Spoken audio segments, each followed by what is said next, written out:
Good morning, guys, and happy Monday. All right, another week, which means another week of social studies, Alabama history. Okay, last week we talked about the Creek War and the War of 1812. And this week we're going to be talking about the American Indian Removal Act and the Trail of Tears. Okay, so by the end of this week, we're going to learn about the events leading up to the removal of the Cherokee Nation, the dispute between the Supreme Court and President Andrew Jackson, and the impact that the Trail of Tears had on Alabama as a state. So, President Adams refuses to take American Indian land. So, this is President John Adams. President John Adams was in office when the Treaty of Indian Springs was signed. This treaty gave most of the Creek land in Georgia and Alabama to the United States. Chief McIntosh, one of the leaders that signed the Treaty of Indian Springs, actually ended up being killed. This is Chief McIntosh.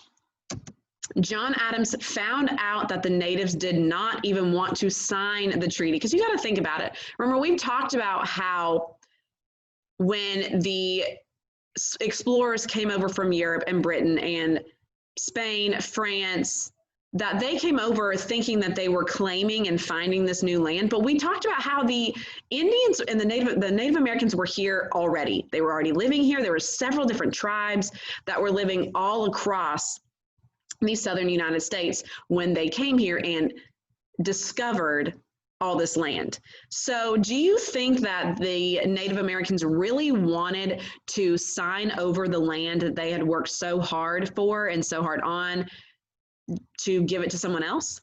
No. So it shouldn't really have been a surprise to John Adams that they did not want to sign the treaty. He refused to honor the treaty and did not claim the natives' land for the United States.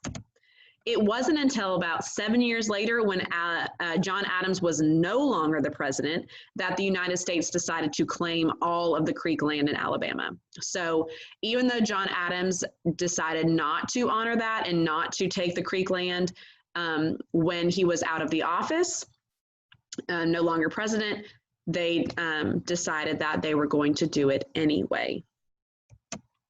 Chief Manawa kills Chief McIntosh and burns his house. So that is Chief Manawa. Chief William McIntosh had a reputation for being friendly to the white explorers, so the explorers from Spain, France, Britain. So he was kind of similar to Pushmataha that we talked about last week, who did not want to start the war like Chief Tecumseh did.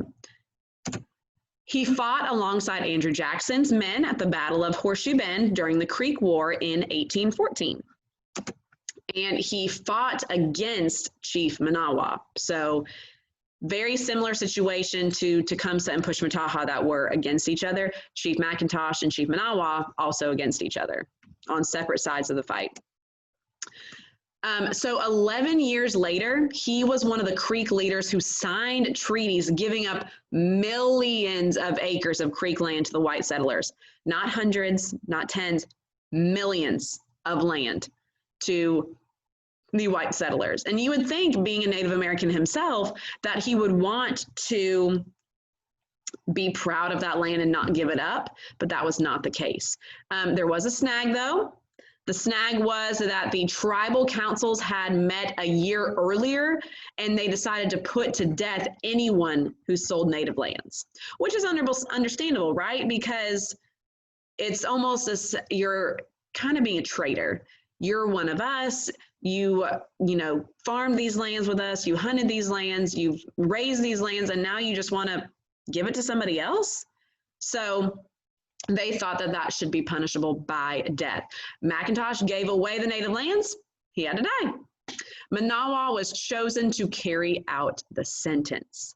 Manawa and 200 native soldiers traced McIntosh to his home, killed him, and burned his house down. So it might seem like it was a little bit excessive, but back then in those times, to them, that was trading or being a traitor against your own people was one of the most disgusting crimes you could commit.